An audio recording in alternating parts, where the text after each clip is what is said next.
Hello everyone, welcome to the final part of the course, web page design using HTML, CSS and WordPress.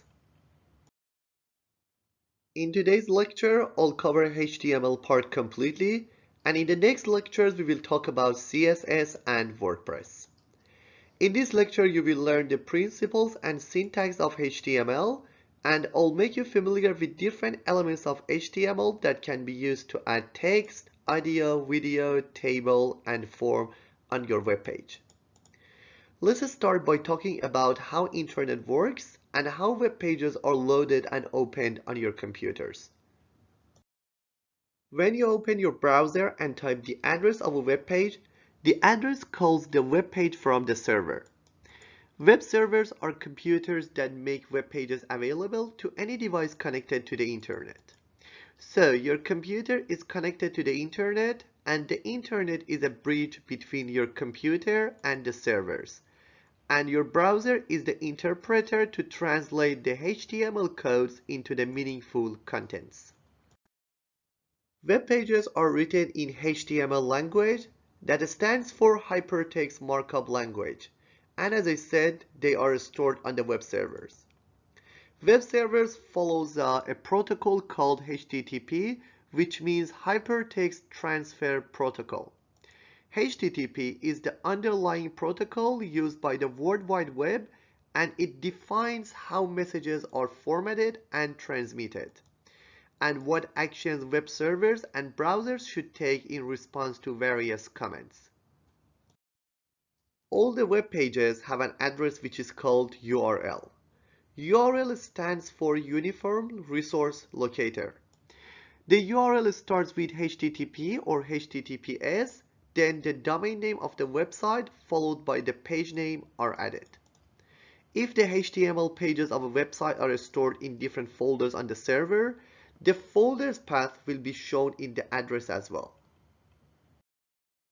A web browser is a software program that allows users to locate, access, and display web pages from web servers.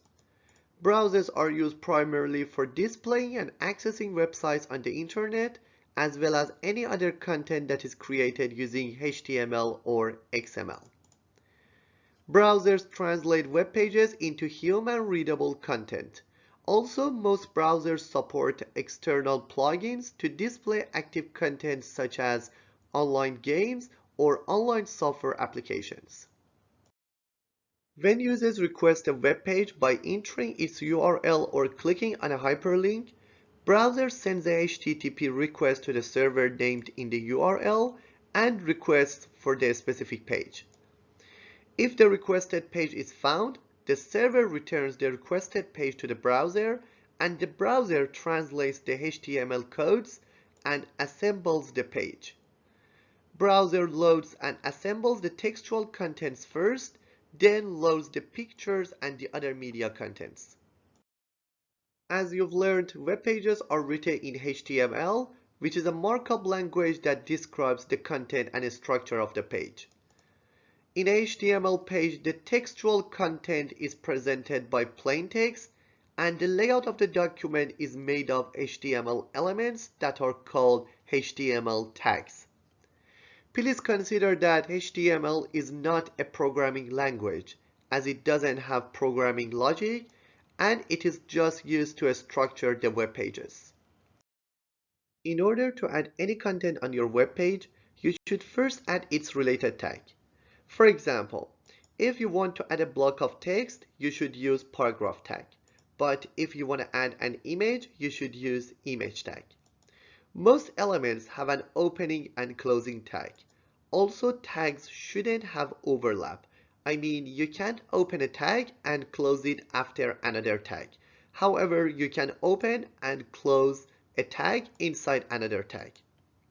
For example, if you want to type a text and make a part of that bold, you can put the bold tag inside the p tag, but the p tag should be closed after the bold tag. Otherwise, it won't work properly. Most of the tags can have attributes to apply some settings to the tag content. For example, we can use the style attribute to modify alignment, line justification, font color, or background color of a paragraph tag. The value of each attribute should be placed between double quotation.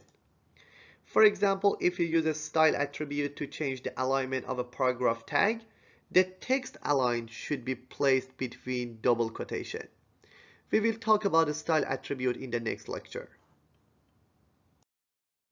A HTML document defines by adding a HTML tag to the top and bottom of the page.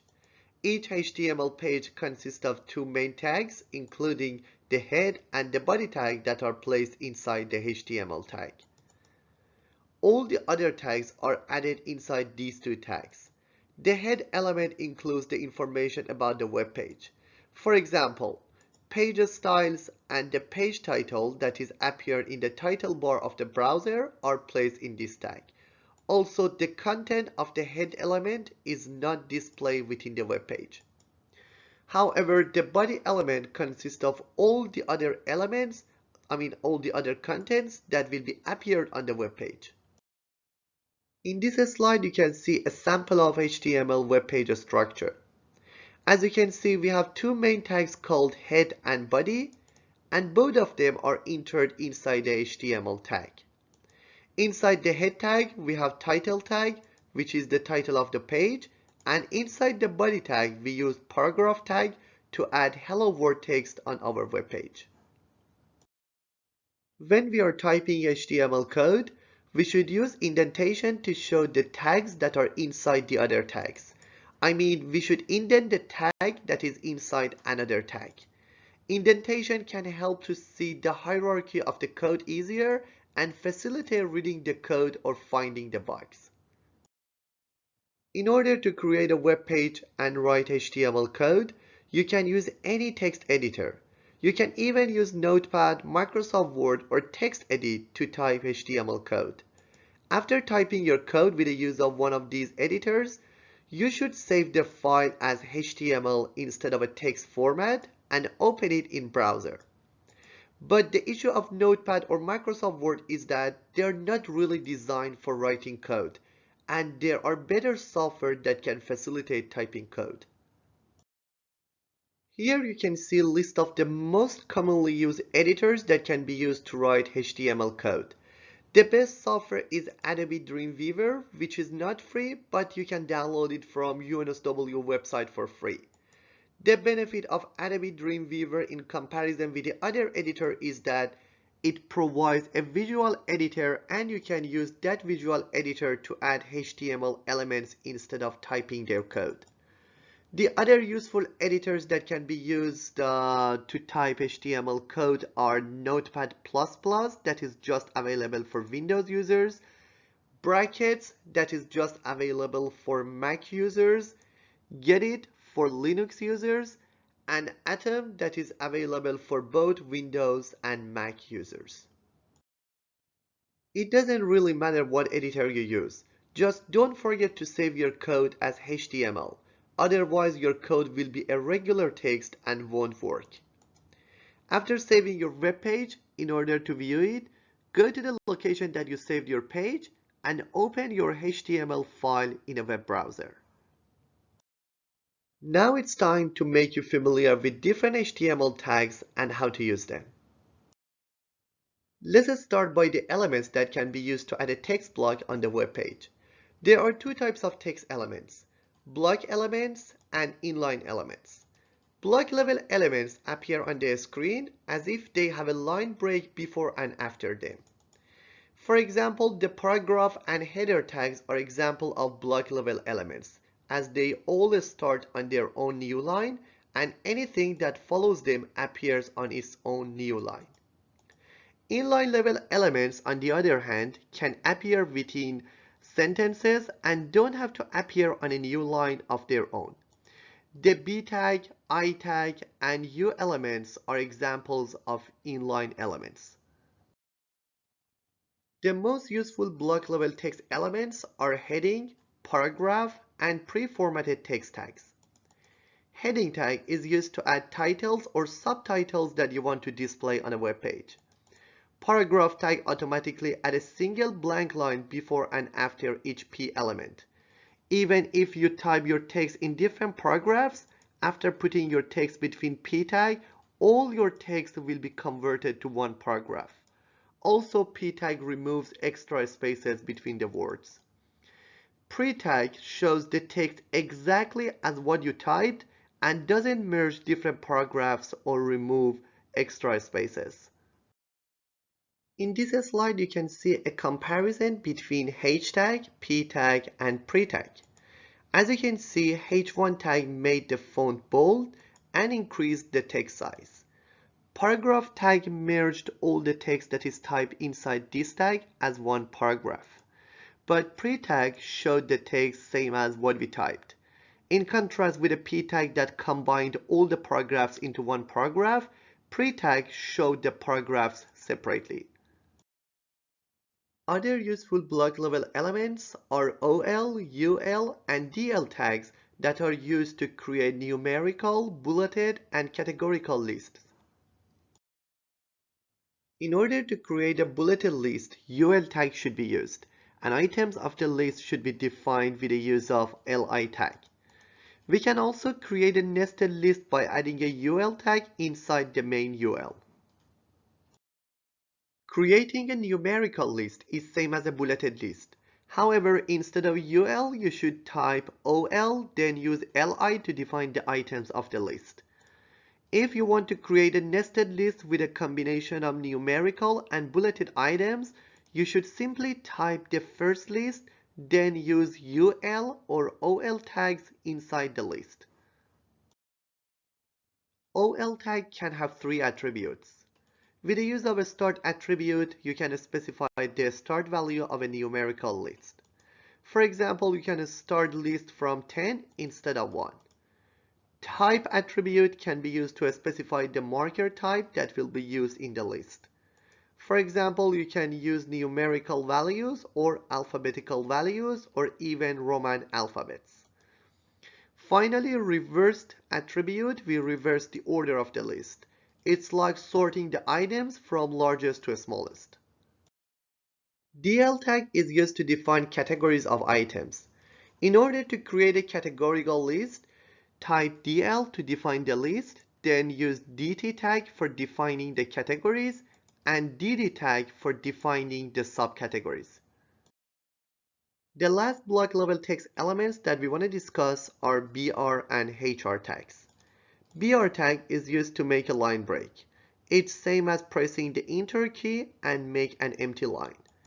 HR tag adds a horizontal line that can be used to separate two parts of the text.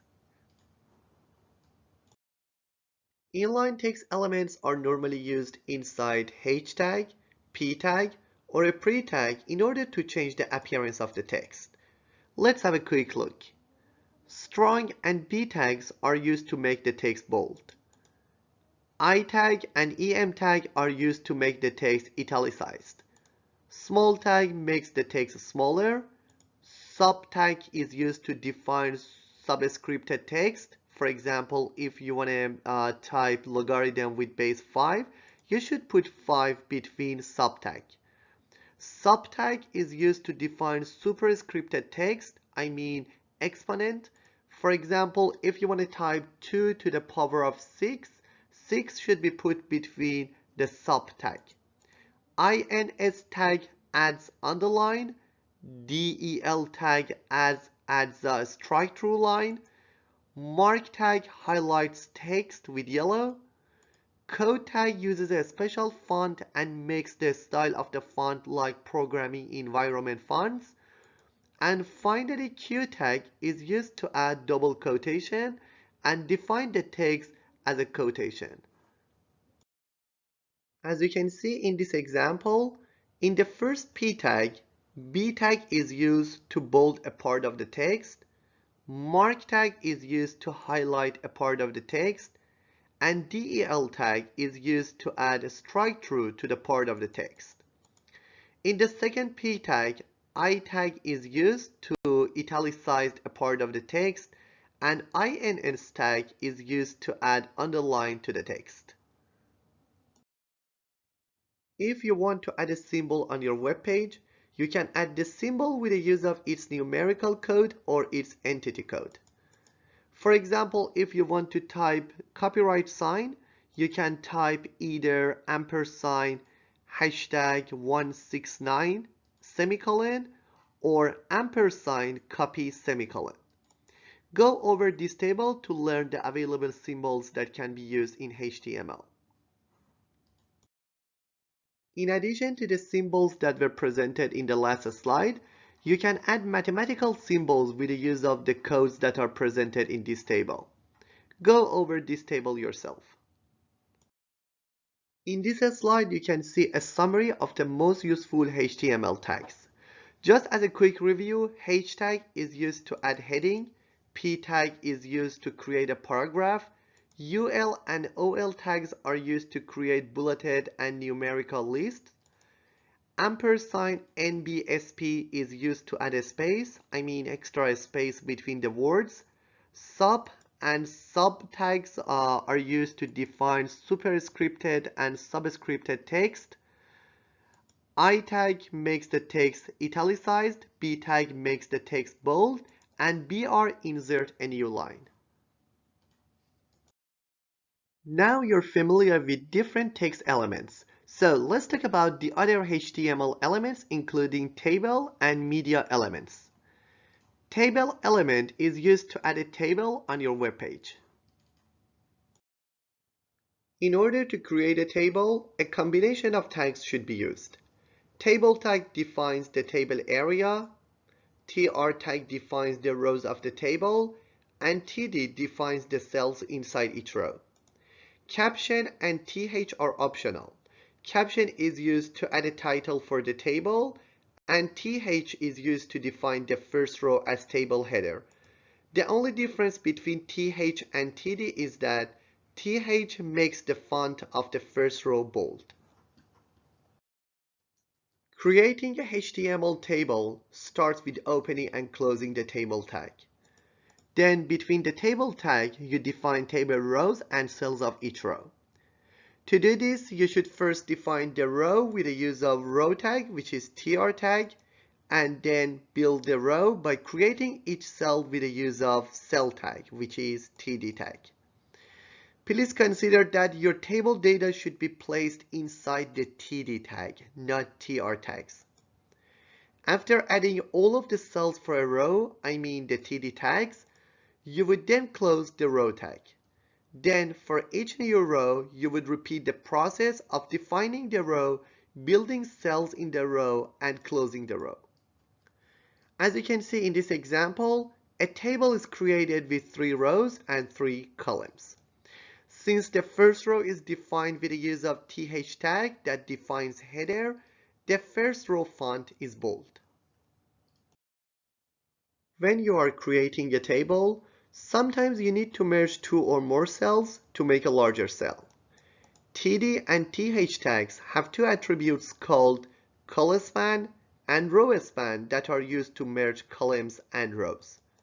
Colspan is used to merge the columns, and rowspan is used to merge the rows. As it can be seen in this example, we use rowspan and merge 2 rows into 1 row.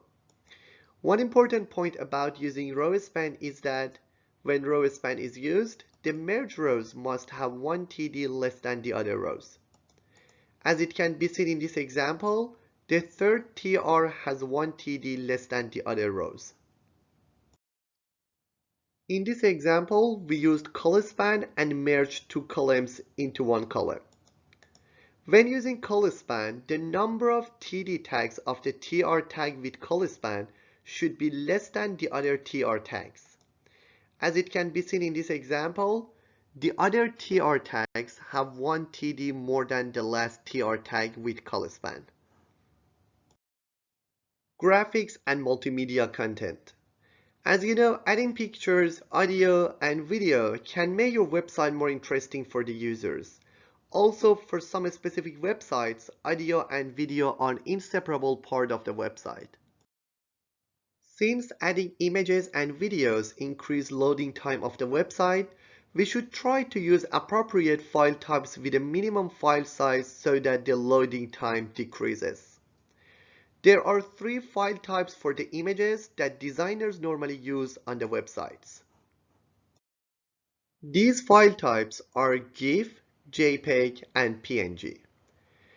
JPEG is the best picture format as JPEG files are usually smaller than GIF and PNG files. However, JPEG files are not appropriate file type when you want to add an animated picture or if you want to add a picture without its background. In order to add animated pictures, GIF files should be used, and to add a picture that uses your website as the background, your file should be saved as PNG.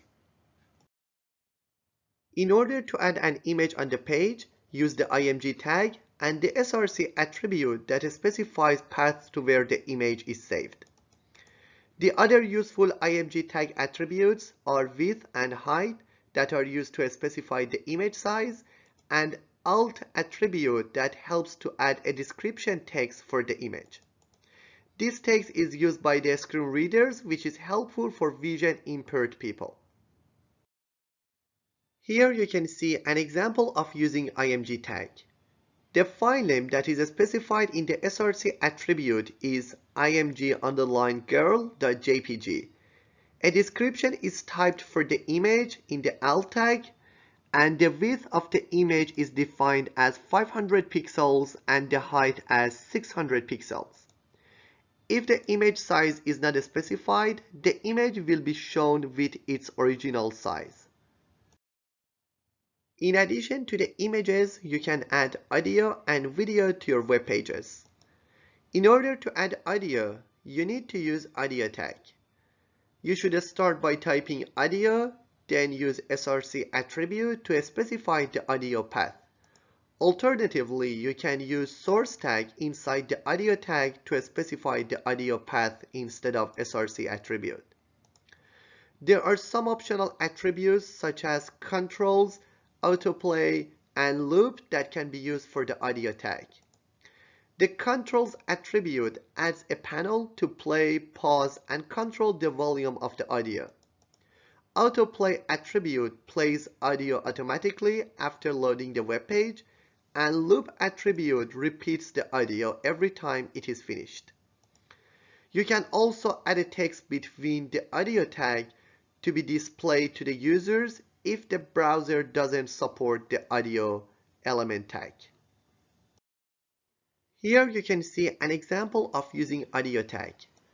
The file name that is specified in the src attribute is horse.mp3, and controls and autoplay attributes are added to display the player panel and play the audio automatically after loading the web page. Also, a description text is typed between the audio tag to be shown to the users if the browser doesn't support the audio element. Adding video is similar to audio. However, instead of the audio tag, we should use the video tag. Also similar to audio tag, there are 2 ways for specifying the video path. We can use the src attribute or use the src tag. In addition to all the attributes of the audio tag, video tag has 3 extra attributes, including width and height that are used to specify the size of the video frame, and poster that shows a picture before the video is played.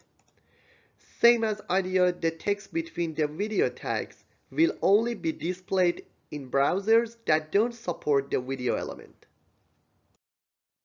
Here you can see an example of using the video tag.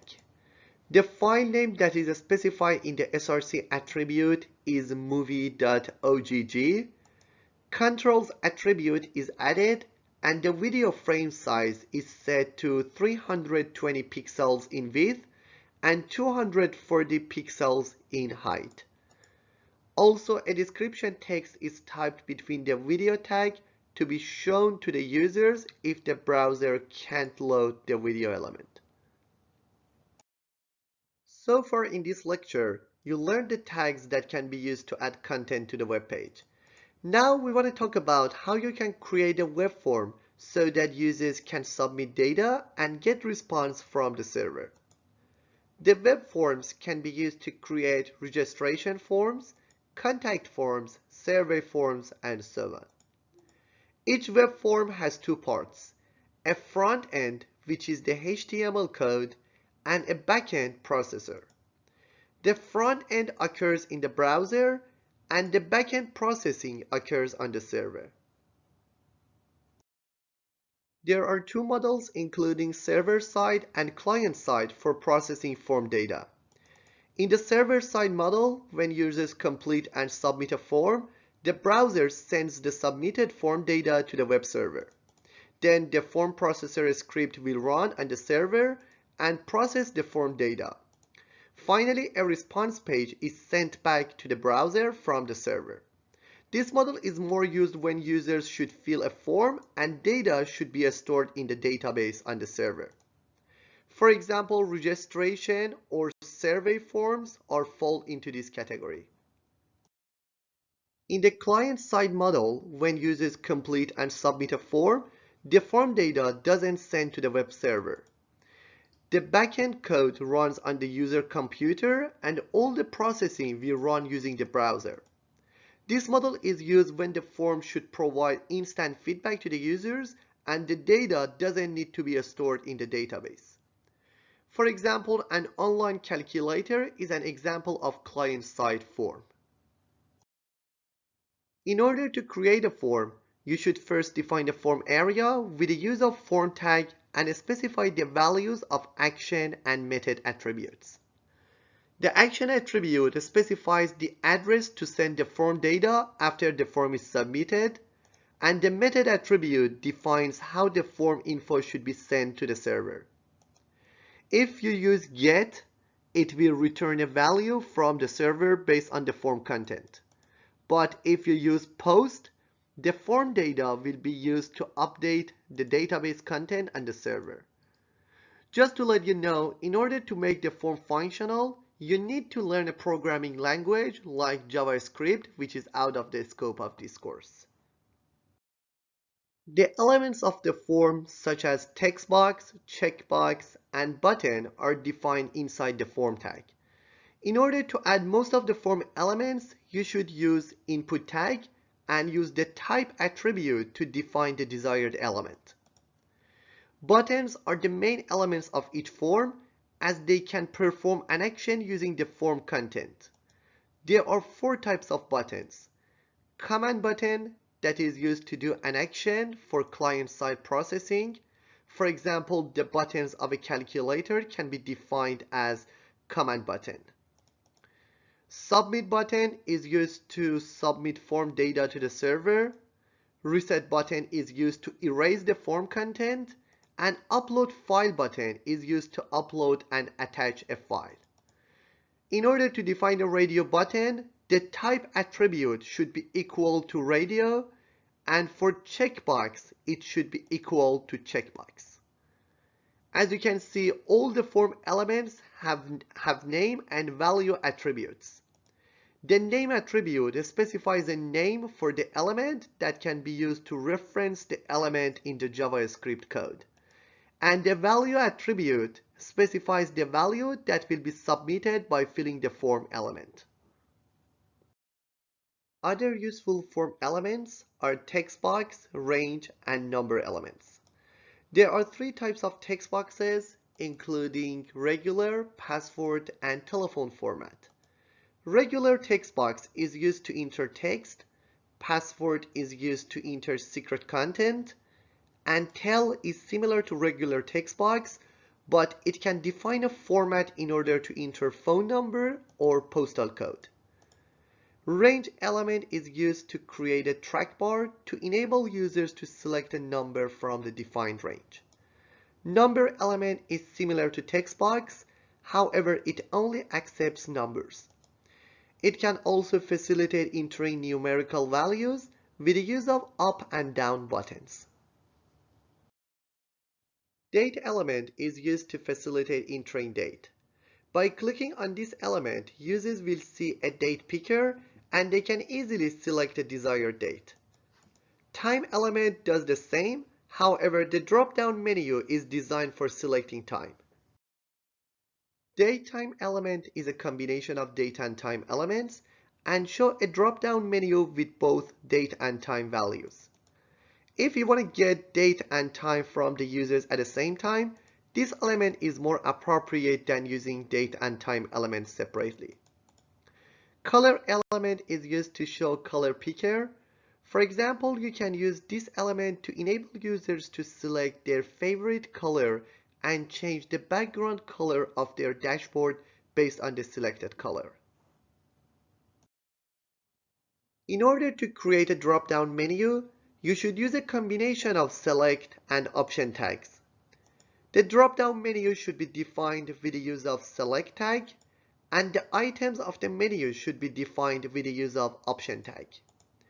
We can define option list with the use of the same tags. However, in order to define an option list, we should use size attribute of the select tag and specify the number of options that will be shown to the users.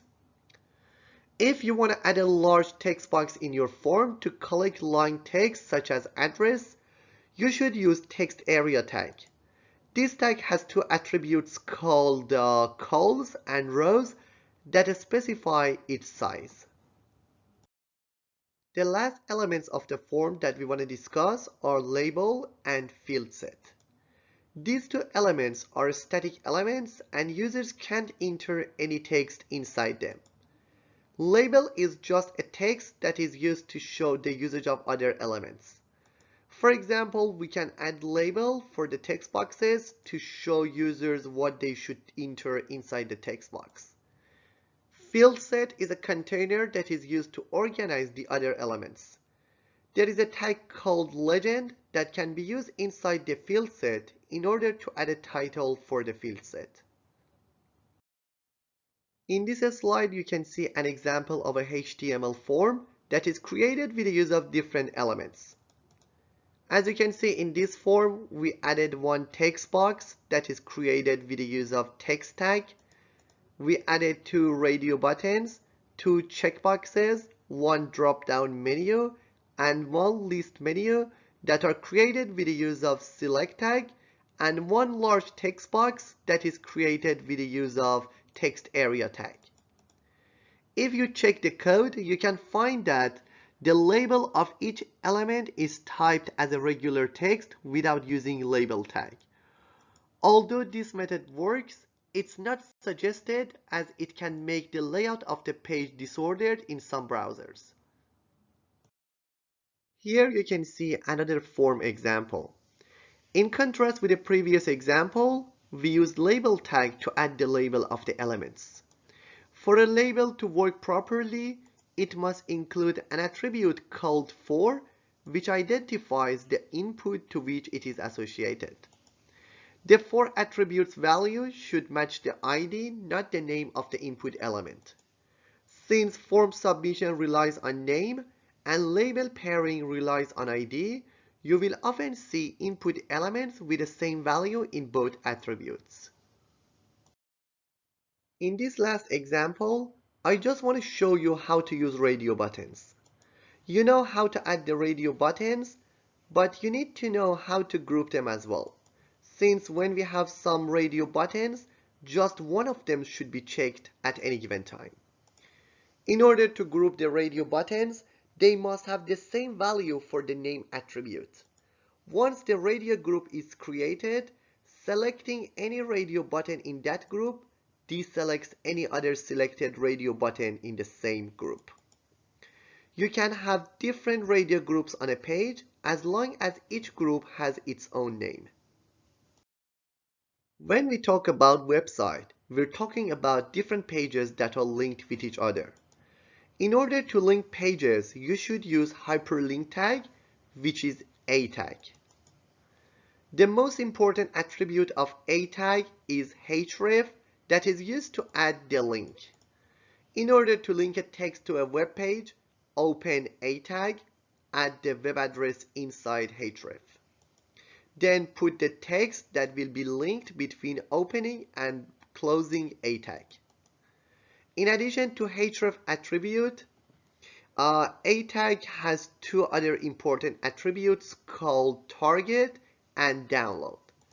Target specifies where to open the linked page, I mean on the same tab or a new tab, and download is used if you want to create a download link instead of opening a page. If you want to create a hyperlink to one of the pages of your own website, you just need to type the folder and the web page name, which is called relative URL. But if you want to link to an external web page, you should type the complete web address, which is called absolute URL. Please don't forget to put all the pages, images, videos, and any related file to your website inside the same folder as your homepage and use relative URL in a, image, and video tags. For example, this A tag opens alidaraja.com in a new tab by clicking on Visit Ali Daraja website. In addition to creating a hyperlink to another page, you can link a page to itself in order to scroll automatically to a specific part of the page by clicking the link. For example, by clicking a link in the first paragraph, you can take users to the last paragraph. In order to create this type of hyperlink, you need to add an ID attribute for the tags, then use the desired tag ID in the href attribute of the A tag. One of the techniques that can make your website professional is using images to create hyperlink. In order to hyperlink an image to a web address, you just need to put your image tag inside an A tag. In addition to linking an image to a specific page, you can link an image to multiple pages, which is called image mapping. In order to link an image to multiple pages, you can't use A tag, and instead you should use map and area tags. You should start by adding useMap attribute inside the image tag and allocate a name to it. In this example, the useImage attribute name is workmap. Then you should add a map tag, and in the name attribute, type the same name as the useMap attribute of the image tag.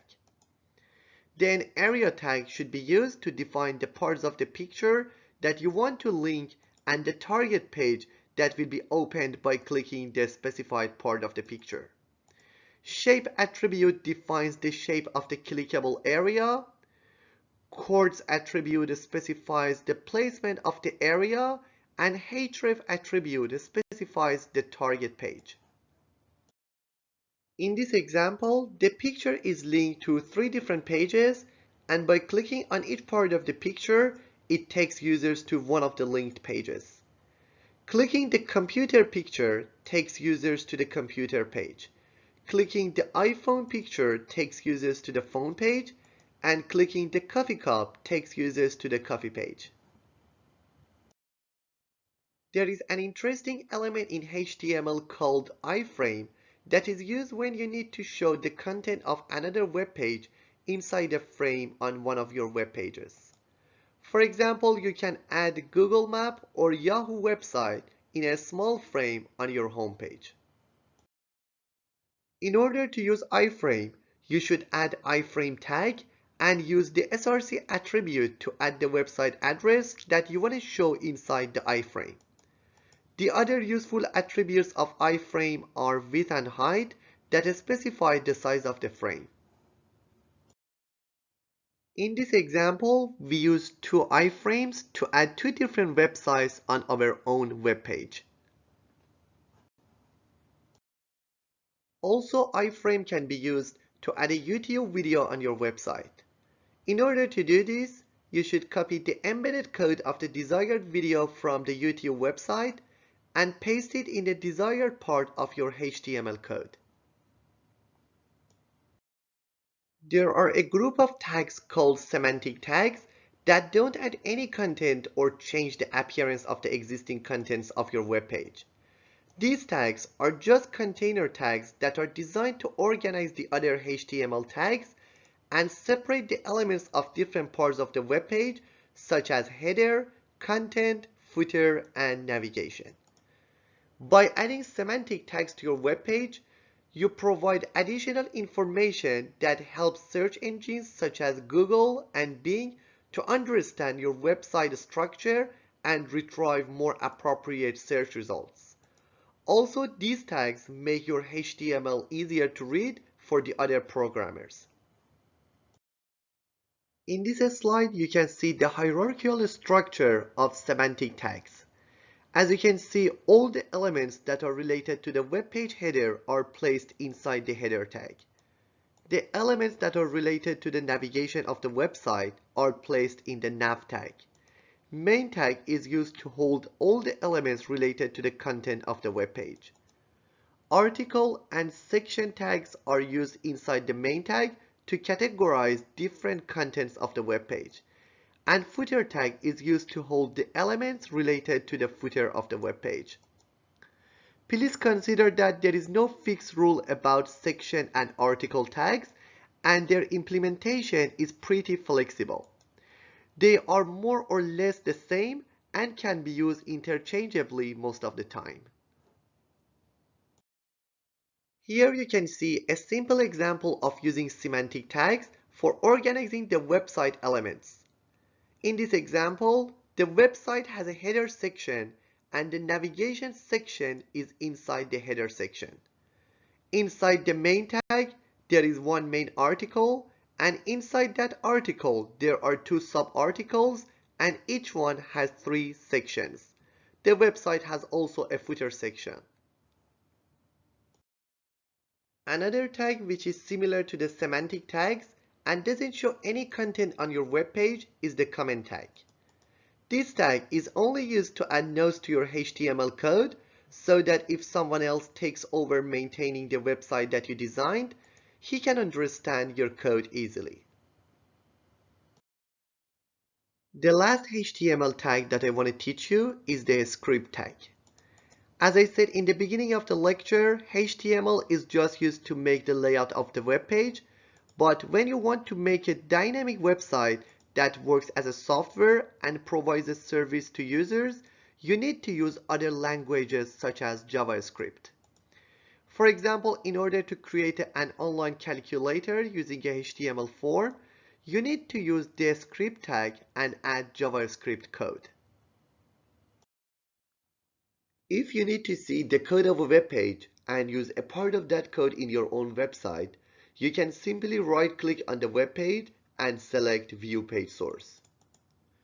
Also, if you use Chrome browser, you can right-click and select Inspect to see the source in a professional viewer. Let's finish the lecture by watching 2 videos to review the lecture contents.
That's it for HTML.